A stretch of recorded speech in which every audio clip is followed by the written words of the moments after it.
Hello, Jess Too Good here with a review of the LEGO Disney March 1st release Lilo & Stitch Beach House. This retails for $90 in the United States with 834 pieces and 6 figures.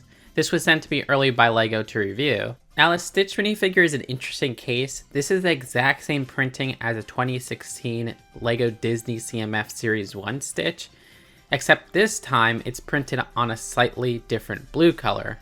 The original Stitch had medium blue, this one has dark azure, so that's an interesting switch up, but it does make it impossible for you to really match up the design from the Disney 100 series for the different facial expressions. That's a little bit lame. There's a brick-built blaster for Stitch in this set, and yeah, I think I prefer the one from Disney 100.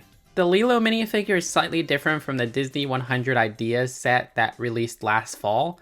This one in particular has the same torso and the same face print, but uses a different hair piece. While that Ideas set used Nani's hair in this set uses Mulan's hair for Lilo. This also has a little accessory at the side, and the design of the legs is different because the Ideas set used the 1x2 printed tile, while this one uses new short legs. So that is a new print exclusive to this figure. I love that alternate face there, that's pretty hilarious.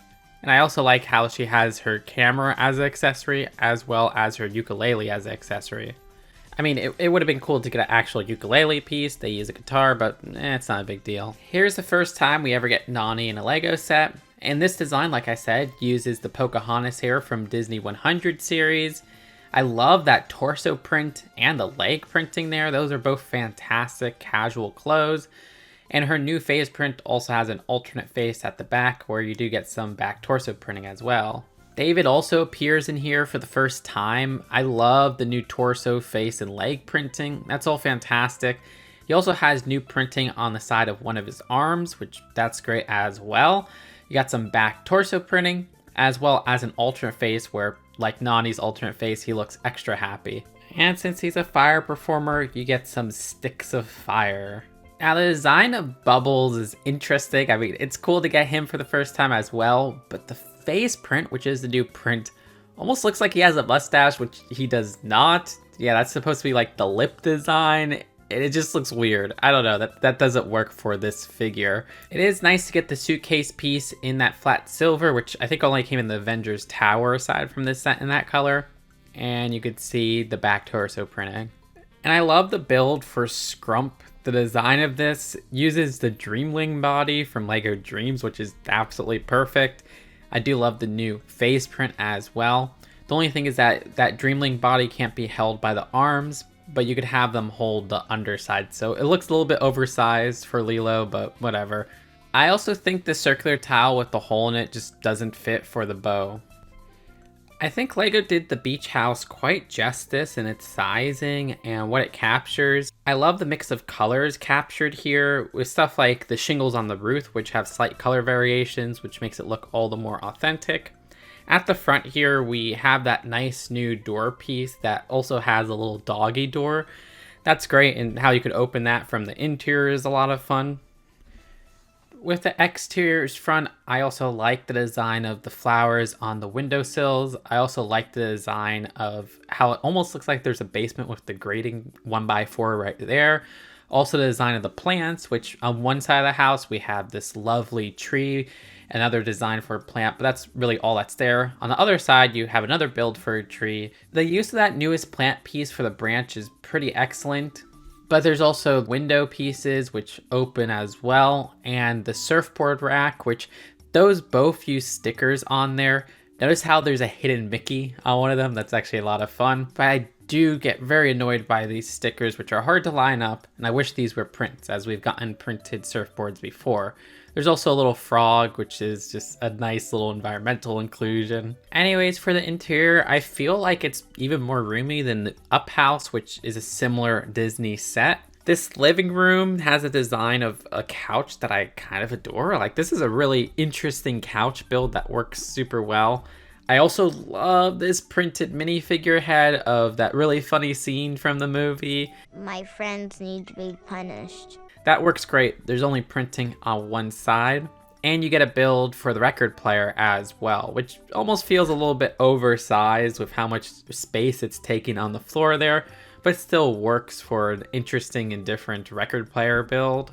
The hallway leading outside doesn't have too much to it, but the design of the kitchen is pretty jam-packed as well. I especially love the sticker on the fridge right there. Of course, I prefer if that's a print. That was kind of annoying to line up, but that's something straight from the movie. That's just a great little drawing. We also have a range which has a black flame on it. I wasn't expecting them to put that color for that piece, but whatever. There's a sink. There's also the air conditioning unit from the movie. And we also get a washer and dryer, which is kind of crazy. I'm amazed that they actually have the dryer in here because they changed the original scene so that kids wouldn't imitate themselves hiding in the dryer to a pizza box and this being kind of like a cupboard. But no, in here, it's an actual dryer. So that's kind of ballsy, Lego.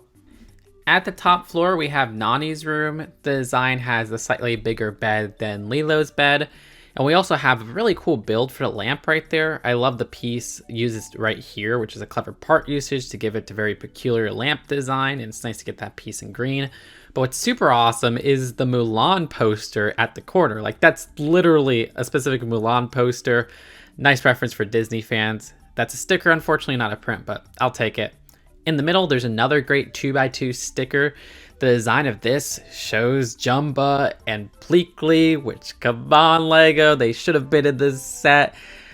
I don't know. The design for Jumba especially looks weird. Like, would it work as a minifigure? But still, I want that to exist. There's a little bit of a room for Stitch here that's kind of like the attic, even though there is still kind of an attic build. The design of this has a really fun trophy build where I like the use of that corner half circle jumper piece. And then we also have a crate, which is the same crate that Stitch sleeps in, except in the movie, it uses the sticker at the side for the Pineapple Company, while this uses the sticker at the front. I get it, you can't really put a sticker on that rigid side. And yeah, the crate itself is kind of undersized for Stitch, like comically, but you still got the pillow and blanket inside there. Then for Lilo's room, you have a more elaborate build for her bed. Also another nice build for that lamp. Love the design using the statuette figure right there. Also a great cupcake part usage, which you'll see later on is in another build. We have the design of this sticker, which is the one that was the old family photo. And we also have some more photos from the actual movie, the end credits. So it's really nice to see those inside this little reference sticker. It is not nice to be putting stickers inside the panel piece because that's always a pain to line up. And while it may seem cramped to put Lilo on the bed, you could actually easily remove that roof part, so I like that. It's also neat how you could easily remove the bed with a studs not on top base. And there's also kind of a top floor with the center part right here, which later becomes Jumba's lab in the TV show. Here it's vacant, and we have this little ugly duckling book straight from the movie. I love seeing that not only with a design at the cover, but with a page inside. Unfortunately though, those are both stickers. That's it for the house. I love how dollhouse focused this build is, where there's not really any play features. It doesn't compromise any part for, say, a stud shooter. Let's take a look at Stitch's ship. This design right here has a sticker at the front, and this was the other instance of a fantastic cupcake usage. Love the design for the thrusters right there. That's just super clever. And this design fits 2 minifigures. It's pretty jam-packed with, say, Stitch and Lilo in there, but it still works with Lilo resting on one of those Friends dividers. That's it for the build of the set. Let's take a look at the packaging and the final verdict. You can see how lovely this box is. Different shots of the set at the back. I still find it interesting how these are labeled Stitch sets and not Lilo and Stitch sets, but it's some branding reason. Then we also have instructions which advertise the rest of the Spring Wave. Let me know if you want me to review any of these because I have them all. So overall, I love this set. The exterior is gorgeous in my opinion, and it's such a different type of beach house than what we've gotten from LEGO before. They do the animated version justice, and there's a plethora of interesting, vibrant colors. The interior is also very lived in, doesn't feel too compact, and has lots of details from the movie that I appreciate, and even little Easter eggs beyond the movie. The design of the minifigures looks great for the most part. My only complaint with the minifigures would be Bubbles' face print, which looks off. Other than that, I love how just about every character is exclusive in one way to their design of this set. Now, the problem with this set would be there's no Pleakley and Jumba, which, yes, I know would put it over $90, and I love the $90 price. I think it's such a great value for this set, but I do wish those two were in there. They're such an important part, and you even notice with the picture being included in this set that it's like, oh, yeah, they are definitely missing. So it's a sore spot on this set, and it will be really annoying if LEGO doesn't put them in an upcoming set. I can only hope they are. And then the other thing I don't like is the amount of stickers. I would like a lot of these to be prints, especially like the 2x2 tiles, the stuff for the surfboards, but I get it. That also kind of keeps the cost down. At the end of the day, I'd give this set a very strong 8. It's one of my favorite sets of the year, and I hope we get more sets like this that aren't direct consumer sets for like an overpriced $350. Like they could have done this at $200 even, but the only thing that I think this could benefit from that price is less stickers, which is not a guarantee, and Jumbo and Pleakley, which is not a guarantee when you look at missing characters in, say, the Nightmare Before Christmas set. So that's my 2 cents. Let me know what you think in the comments below. Thanks again to LEGO for sending me this early. Subscribe here for more LEGO news and commentary. Check out my food channel. Check out my film channel, Just to Film and Just to Food. And I'll see you later. Peace out. Bye.